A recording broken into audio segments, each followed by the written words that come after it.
जो आज हर किसी के मन में है। क्या सरकार सच में हमारे फोन के अंदर झांकना चाहती है? संचार साथी ऐप को लेकर जो बहस छिड़ी है ना, वो आज भारत के हर स्मार्टफोन यूजर के लिए एक बहुत बड़ा सवाल बन गई है। तो चलिए आज इस पूरी बात को जरा समझते हैं।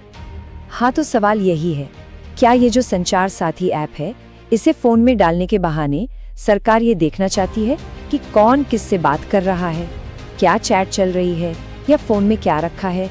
इस डर के पीछे की सच्चाई क्या है? आइए एक एक करके इसकी परतें खोलते हैं।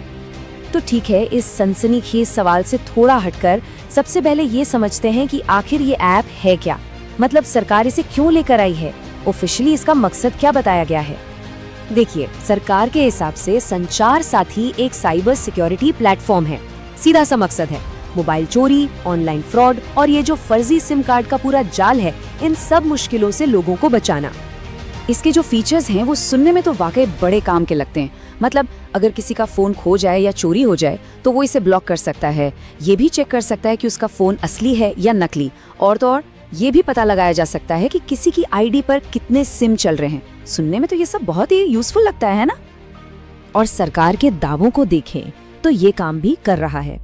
अब तक करीब 42 लाख चोरी हुए या खोए हुए फोन इस प्लेटफॉर्म के जरिए ब्लॉक किए जा चुके हैं। ये कोई छोटा मोटा नंबर नहीं है और सरकार यही आंकड़ा दिखाकर बताती है कि देखो ये कितना असरदार है। तो फिर सवाल उठता है कि अगर ये इतना ही फायदेमंद है तो इस पर इतना बवाल क्यों मचा हुआ है?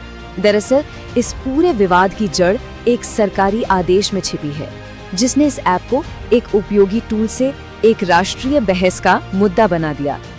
इस टाइमलाइन से पूरी कहानी साफ हो जाती है। मई 2023 में वेब पोर्टल आया, फिर जनवरी 2025 में इसका ऐप आया। तब तक सब ठीक था, कोई दिक्कत नहीं थी। लेकिन असली मोड़ आया 1 दिसंबर 2025 को। सरकार ने एक आदेश जारी किया कि अब से हर नए स्मार्टफोन में ये ऐप पहले से ही इंस्टॉल होकर आएगा। और बस यही आदेश इस पूरे विवाद की असली जड़ है। और इसी एक आदेश ने इस पूरी कहानी को 2 हिस्सों में बांट दिया है। एक तरफ सरकार है जो इसे सुरक्षा का कवच बता रही है, और दूसरी तरफ है आलोचक जो इसे एक निगरानी का, एक जासूसी का हथियार मान रहे हैं। इस बहस के दोनों पक्षों को समझना बहुत जरूरी है। सरकार का तर्क है कि देखो, साइबर क्राइम इतना बढ़ गया है कि ये कदम उठाना पड़ा, खासकर इसलिए क्योंकि लोग खुद इसे डाउनलोड नहीं कर रहे थे। वहीं दूसरी तरफ आलोचकों का कहना है कि ये तो सीधा सीधा भरोसा तोड़ने वाली बात है और ये एक खतरनाक परंपरा शुरू कर सकता है जहां भविष्य में और भी सरकारी ऐप्स थोपे जा सकते हैं। अब सरकार अपने पक्ष में कुछ आंकड़े रखती है।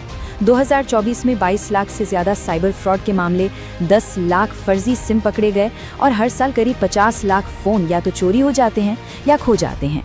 सरकार कहती है कि इतनी बड़ी समस्या से लड़ने के लिए कड़े कदम तो उठाने ही पड़ेंगे। और दूसरी तरफ विपक्ष इस पर सीधा हमला कर रहा है। कांग्रेस नेता प्रियंका गांधी ने तो इसे साफ साफ जासूसी ऐप कह दिया। इस बयान ने उस डर को और हवा दे दी कि कहीं सुरक्षा के नाम पर किसी की निजी जिंदगी में ताक झांक की तैयारी तो नहीं है। अच्छा, एक सवाल ये भी है कि हमारे फोन में तो पहले से ही न जाने कितने ऐप्स हैं जो तरह तरह की परमिशन लेते हैं, तो फिर इस एक सरकारी ऐप से इतना डर क्यों? चलिए ये देखते हैं कि ये बाकी ऐप से अलग कैसे है। अगर हम टेक्निकली देखें तो ये ऐप अभी एसएमएस और कॉल लॉग्स जैसी परमिशन मांगता है। तर्क ये है कि चोरी हुए फोन को ट्रैक करने और फर्जी कॉल्स को रिपोर्ट करने के लिए ये जरूरी है। सरकार ये भी कहती है कि ये कैमरा, माइक या लोकेशन की परमिशन नहीं मांगता। लेकिन आलोचक कहते हैं कि ये तो आज की बात है, कल को कोई अपडेट आ गया और नई परमिशन मांग ली गई, इसकी क्या गारंटी है? ये जो तुलना है ना, ये बहुत कुछ साफ कर देती है। प्राइवेट ऐप्स को इंस्टॉल करना या ना करना ये हमारी मर्जी है, लेकिन संचार साथी फोन में पहले से आएगा। प्राइवेट कंपनियां डेटा का इस्तेमाल विज्ञापनों के लिए करती हैं, लेकिन यहाँ डेटा जाएगा सरकारी एजेंसियों के पास, जिनके पास पहले से ही हमारा आधार, पैन, बैंकिंग सब कुछ है। एक्सपर्ट्स को डर इसी बात का है कि इससे किसी भी नागरिक की एक पूरी 360 डिग्री डिजिटल प्रोफाइल बनाई जा सकती है। तो इन सभी तर्कों के बीच एक आम इंसान क्या करे? क्या सुरक्षा के लिए इस ऐप पर भरोसा कर ले या अपनी प्राइवेसी को बचाने के लिए इसे फोन से हटा दे? ये फैसला हर किसी को अपने भरोसे और अपनी जरूरत के हिसाब से खुद ही लेना होगा। और यहीं पर आके ये बहस एक बहुत बड़े सच से जुड़ जाती है। देखिए, संचार साथी जैसी कोई भी टेक्नोलॉजी सिर्फ एक औजार होती है, वो अपने आप में अच्छी या बुरी नहीं होती। असली सवाल तो ये है कि इसका इस्तेमाल करने वालों का इरादा क्या है, सुरक्षा देना या फिर नियंत्रण करना। आखिर में संचार साथी की पूरी कहानी इसी एक लाइन पर आकर टिक जाती है। ये लोगों को बचाने का एक साधन है या उन्हें नियंत्रित करने का एक हथियार? इसका जवाब तो शायद वक्त ही देगा, लेकिन सवाल पूछते रहना और जागरूक रहना ये हम सबकी जिम्मेदारी है।